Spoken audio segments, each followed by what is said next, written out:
कश्मीर कांग्रेस के रियासती सदर वकार रसूलवानी ने अनंतनाग जिले के गडोल कोकरनाग में जारी मुसल्लह तसादुम में फौजी और पुलिस अफसरों की शहादत पर अपने रंज का इजहार करते हुए कहा कि सरकार के अमन के दावे खोखले साबित हो रहे हैं और मिलिटेंसी दोबारा जन्म ले रही है। उन्होंने कहा कि सरकारी दावों के बावजूद राजौरी पुंछ में फौजी एहलकारों की शहादतें हुई हैं और अमन अमान की खराब हालत से लोग परेशान हैं। लोग और कांग्रेस जम्मू कश्मीर में अमन चाहते हैं। मैं ये कहूँगा, जो गडोल के मुकाम पे पिछले 3 दिन से फायरिंग हो रही है, एक मेजर, कर्नल और डीएसपी जो हमारे शहीद हुए, और आज खबर मिली है कि एक हमारा सिक्योरिटी एहलकार जो है और शहीद हुआ है। मैं बताना चाहता हूँ कि बहुत हालात जो है वो गंभीर हैं। पिछली बार इसी सरकार ने कहा था कि राजौरी पुंछ का एरिया हमने फ्री मिलिटेंसी बनाया है। उसके बाद वहाँ डोंगरी का इंसिडेंट हुआ, कोटरंका का इंसिडेंट हुआ, 10 हमारे फौजी वहाँ भी शहीद हुए, और परसों कालाकोट के मुकाम पे एक सिक्योरिटी एहलकार, एक मिलिटेंट और 3 फौजी पुलिस वाले जो है ज़ख्मी हुए। इसका मतलब ये है, दर्शाता है कि जम्मू कश्मीर में जो है मिलिटेंसी कुछ एरियाज़ में रिवाइवल हो रही है। तो उसमें सरकार भी दावा कर रही थी कि हम यहाँ के हालात जो है बिल्कुल ठीक हो गए हैं, नॉर्मलसी है। तो ये नॉर्मलसी के दावे जो है ये खोखले कहीं ना कहीं सरकार के साबित हो रहे हैं। कांग्रेस पार्टी चाहती है कि इस जम्मू कश्मीर की रियासत में अमन हो, शांति हो, लोग चैन और सुकून की ज़िंदगी गुजारें।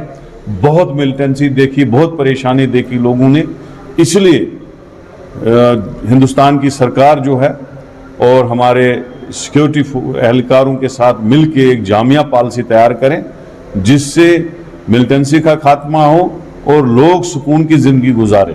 ये जो मिलिटेंसी रिवाइवल हो रही है हर जगह पे, और सरकार दावे कर रही है हमने मिलिटेंसी ख़त्म की, हमने यहाँ पर पूरी हालात सुधारे, वो खोखले साबित हो रहे हैं।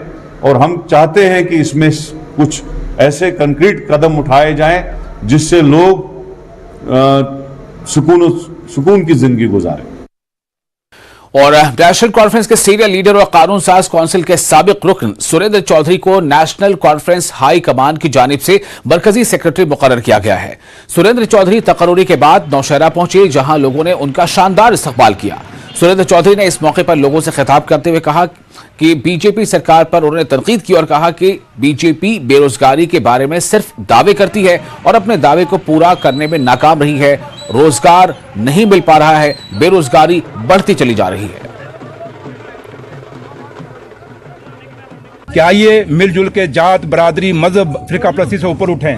ये भारतीय जनता पार्टी सिर्फ हिंदू और मुसलमान को लड़ाना चाहती है, ये जात और बरादरियों को लड़ाना चाहती है, सिर्फ अपना काम निकालना चाहती है।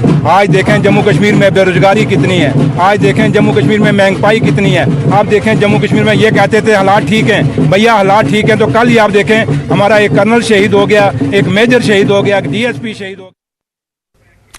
मदरसा दारुल उलूम महमूदिया कासिम नगर मेंढर के तलबा ने अनंतनाग एनकाउंटर में 2 फौजी अफसर पुलिस के डीएसपी और फौजी जवान की हलाकत की कड़े अल्फाज में मजम्मत की है और इसके खिलाफ खामोश एहतजाज किया। 19 RR के commanding officer colonel Manpreet Singh, major Ashish Dhonak और DYSP हुमायूं मुजफ्फर बट और 2 दीगर एहलकारों को खिराज तहसीन पेश करते हुए उन्होंने कहा कि ये एक मायूसकुन और अफसोसनाक वाकया है। उन्होंने कहा कि ये बुज़दिलाना कार्रवाई है जिससे उनके अज़ाइम को फैसला कुन तौर पर नाकाम बनाने के लिए सिक्योरिटी फोर्सेस के अज़्म को मजीद तक़वियत मिलेगी। यूं तो पूरी दुनिया के अंदर कहीं भी किसी भी खुदा की मखलूक के साथ कोई ज्यादती हो वो बड़ी काबिल दुख होती है, लेकिन वादी के अंदर ताज़ा अनंतनाग में जो सानहा हुआ या राजौरी सानहा है, चूंकि इसका हमारे इलाके से, हमारी रियासत से, हमारे मुल्क से ताल्लुक है, इस पर हमें बहुत ज्यादा जो है दुख है। हम इस पर अपने गहरे रंज दुख का इजहार करते हैं और खास तौर पर सबके साथ, अहले वतन के साथ दुख का इजहार करते हैं। लेकिन जिन लोगों की जानें इस जो है हादसे में चली गई, उनके पसमानदगान के साथ हम ताजियत करते हैं शरई हदूद के अंदर रह करके। और आए दिन इस किस्म के जो दर्दनाक अलमनाक खबरें सुनने को मिलती हैं, हम इस पर ये अपने गहरी तशवीश का इजहार करते हैं। और अरबाब हल अक़द जिनकी जिम्मेदारी है मुल्क के अंदर, सोसाइटी के अंदर, समाज के अंदर, मुमालिक के अंदर इंसानों के दरमियान उनके बुनियादी हकूक का तहफ़्फ़ुज़ किया जाए, मैं मीडिया की वसातत से उन्हें कहूंगा कि बहर सूरत इन मसाइल का एक तवील मुद्दती और पायदार और मुस्तकिल हल निकाला जाए। और हमारी ये चाहत है कि जल्द अज जल्द वो वक्त आए कि इस किस्म के अलमनाक खबरें और दर्दनाक खबरें हम न सुने। और बाहैसियत एक आलिम दीन के, इस्लामी तालीम का तालिब इल्म होने के, देखिए जिंदगी मालिक ने दी है, उसके हुक्म के बगैर किसी की जिंदगी छीनने का किसी को भी हक हासिल नहीं है। और फिर हमारी आज और मौजूदा नस्लों की खुशहाली, बका, उनकी हमाजहत तरक्की जो है वो अमन से, सलामती से जुड़ी हुई है। जहां बदअमनी होती है, बेचैनी होती है, खौफ होता है, डर होता है, वहां तरक्की के सारे रास्ते बंद हो जाते हैं। हमारे बच्चे स्कूलों में जाते हैं,